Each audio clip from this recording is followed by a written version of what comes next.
नमस्कार, मैं हृदय कुमार पूर्वी चंपारण आप सबों का स्वागत करता हूं। और आज मैं आप सबों के लिए लेकर के आया हूं खास, और ये है आपको हमारी दुनिया।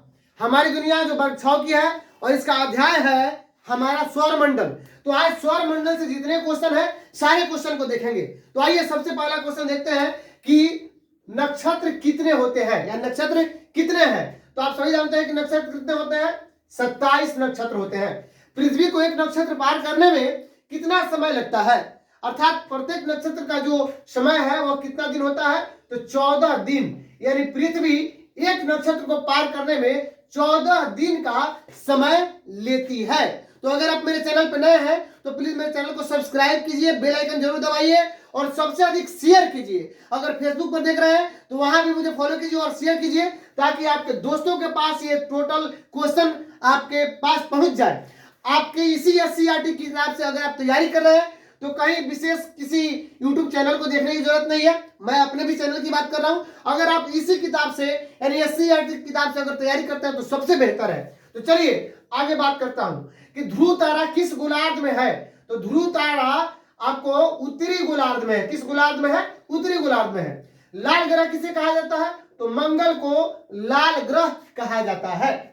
नीला ग्रह किसे कहा जाता है? तो पृथ्वी को नीला ग्रह कहा जाता है। और नीला ग्रह क्यों कहा जाता है, तो इस पर मैं आपको बता दूं कि चूंकि पृथ्वी पर 71% जो है वह जल है और 29% आपको स्थल है। तो सबसे अधिक जल होने के कारण जो प्रकाश का परावर्तन है वो नीले रंग का सबसे अधिक होता है। तो ये क्वेश्चन यहां भी है कि समुद्र की सतह से किस रंग का परावर्तन सबसे अधिक होता है।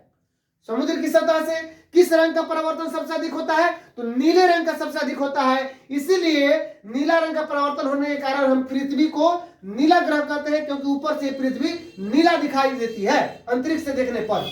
सौर मंडल में कितने ग्रह है? तो 8 ग्रह है। सौर मंडल में 8 ग्रह है। सौर मंडल का मुखिया कौन होता है? तो सौर मंडल का मुखिया सूर्य होता है। सूर्य की आकृति कैसी है? उत्तर दे देगा कि गोल है, चपटी है, आयताकार है, वर्गाकार है। उत्तर हमारा होगा कि गोल है। अब ये भी क्वेश्चन बन सकता है कि सूर्य क्या है? तो सूर्य एक तारा है। सूर्य क्या है? तो सूर्य एक तारा है। राशियों की कुल संख्या कितनी है? तो राशियों की कुल संख्या 12 है। सप्तर्षि कितने तारों का समूह है? सप्तर्षि कितने तारों का समूह है? तो सप्तर्षि आपको 7 तारों का समूह है। विषुवत रेखा पर किसी भी स्थान से देखने पर ध्रुव तारा कहां दिखाई पड़ता है? तो विषुवत रेखा से किसी भी स्थान से देखने पर ध्रुव तारा क्षितिज पर दिखाई देता है। और क्षितिज क्या है? तो मतलब खुले में जहां पे आकाश और धरती एक दूसरे से मिलती हुई नजर आते हैं तो वही हम क्षितिज कहते हैं, यानी क्षितिज पर दिखाई देता है। बृहस्पति के कितने उपग्रह हैं? तो चलिए बृहस्पति के कितने उपग्रह हैं, तो सबसे पहले हम देख ले कि बृहस्पति के कितने उपग्रह हैं। तो सबसे पहले आप देखिए कि बृहस्पति के 63 उपग्रह होते हैं। कितने? 63। तो हम जान ले कि किसके किसके कितने उपग्रह होते हैं। क्योंकि ग्रह तो हमारे पास 8 है। तो सबसे पहले मैं आपको बता दूं कि बुध और शुक्र के पास कोई उपग्रह नहीं है। अब बच गया आपको, देखिए अगर याद रखते हैं 1 2 13 27 62 और 63, अगर याद रखते हैं तो सारे उपग्रह याद हो गए कि किस ग्रह के पास कितना। पहला जो है वह पृथ्वी। पृथ्वी के पास एक उपग्रह, कौन सा उपग्रह का नाम है? चंद्रमा। पृथ्वी के उपग्रह का क्या नाम है? चंद्रमा। पृथ्वी के पास एक ही उपग्रह है। दूसरा उपग्रह यानी 2 उपग्रह जो होते हैं वह मंगल ग्रह के पास 2 उपग्रह होते हैं। 13 उपग्रह किसके पास है? तो 13 वरुण के पास होता है। किसके पास? वरुण। 27 किसके पास होता है? तो अरुण के पास होता है, अरुण। 62 किसके पास होता है? तो 62 शनि के पास होता है उपग्रह। और 63 उपग्रह आपके पास यानी बृहस्पति के पास होता है। क्योंकि बृहस्पति सबसे बड़ा ग्रह है इसलिए यहाँ पे बृहस्पति के पास सबसे अधिक उपग्रह है। मैं एक और चीज बता दूं कि अगर आप याद रखते हैं EMNUSJ तो आपका याद हो गया। ई से अर्थ, एम से मार्स, एन से नेपच्यून, यू से यूरेनस, एस से सैटर्न और जे से जुपिटर। और याद करना होगा 1 2 13 27 62 63, 1 2 13 27 62 63, 1 2 13 27 62 63, यानी सबसे अधिक आपको बृहस्पति के ही उपग्रह होते हैं। तो हम याद थे कि बृहस्पति के कितने उपग्रह होते हैं। अब आइए, चंद्रमा का प्रकाश पृथ्वी पर कितने सेकंड में पहुंचता है? चलिए देखते हैं कि चंद्रमा का प्रकाश पृथ्वी पर कितने सेकंड में पहुंचता है। तो उत्तर होगा 1.25 सेकंड में पहुंचता है, 1.25 सेकंड में। लेकिन इसको लिखा रहेगा, हो सकता है 1.1/4 ऐसे भी लिख सकता है 1.25 सेकंड। अब आइए, पृथ्वी का उपग्रह कौन सा है? तो आप जानते हैं कि पृथ्वी का उपग्रह चंद्रमा है। चंद्रमा का प्रकाश पृथ्वी पर पहुंचने में 1.25 सेकंड लग गया। अब आइए आगे क्वेश्चन देखते हैं कि चंद्रमा पृथ्वी की परिक्रमा कितने दिनों में पूरा करता है। तो चंद्रमा पृथ्वी की परिक्रमा आपको 27 दिन और 8 घंटा, कितना? 27 दिन 8 घंटा में पूरा करता है चंद्रमा पृथ्वी की परिक्रमा। आइए, सूर्य का प्रकाश पृथ्वी तक पहुंचने में कितना समय लगता है? आपके एससीईआरटी किताब में सीधा दिया है 8 मिनट, और बहुत जगह पढ़िएगा जहां पे 8 मिनट 20 सेकंड आंसर मिलेगा। तो अगर सेकंड में नहीं हो, तो अगर 8 मिनट हो, 7 मिनट हो, 6 मिनट हो और 9 मिनट हो, तो 8 मिनट को हम टिक मारेंगे।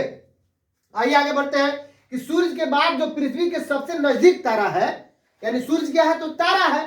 ये भी क्वेश्चन बन सकता है कि सूर्य क्या है? तो तारा है। तो सूर्य के बाद जो पृथ्वी के सबसे नजदीक तारा है, उसका प्रकाश पृथ्वी तक पहुंचने में कितना समय लगता है ना? उसके प्रकाश को पृथ्वी तक पहुंचने में, तो उसके प्रकाश को पृथ्वी तक पहुंचने में 4 वर्ष का समय लगता है ना।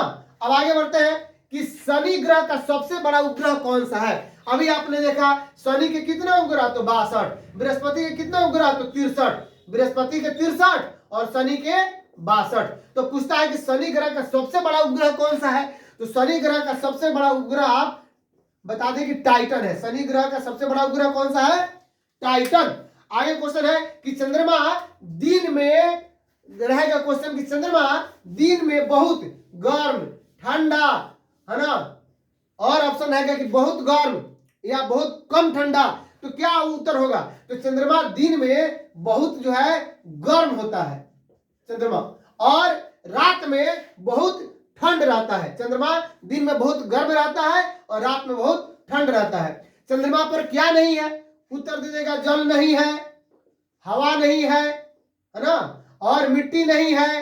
तो तीनों नहीं है, ना जल है, ना हवा है, ना मिट्टी है। उत्तर ये भी हो सकता है कि इनमें से तीनों, है ना। तो हम उत्तर देंगे कि इनमें से तीनों। सबसे छोटा ग्रह कौन सा है? तो आपको पता है कि सबसे छोटा ग्रह कौन सा है? सबसे छोटा ग्रह बुध को कहते हैं, और सबसे बड़ा ग्रह किसको कहते हैं? बृहस्पति को कहते हैं। सबसे बड़ा ग्रह कौन सा? बृहस्पति है। तो सूर्य के सबसे नजदीक ग्रह कौन सा है? तो सूर्य के सबसे नजदीक ग्रह भी बुध होता है। सूर्य के सबसे नजदीक बुध ग्रह, सबसे छोटा ग्रह बुध ग्रह। और पृथ्वी के सबसे नजदीक कौन सा ग्रह है? तो पृथ्वी के सबसे नजदीक जो ग्रह होता है वह शुक्र होता है।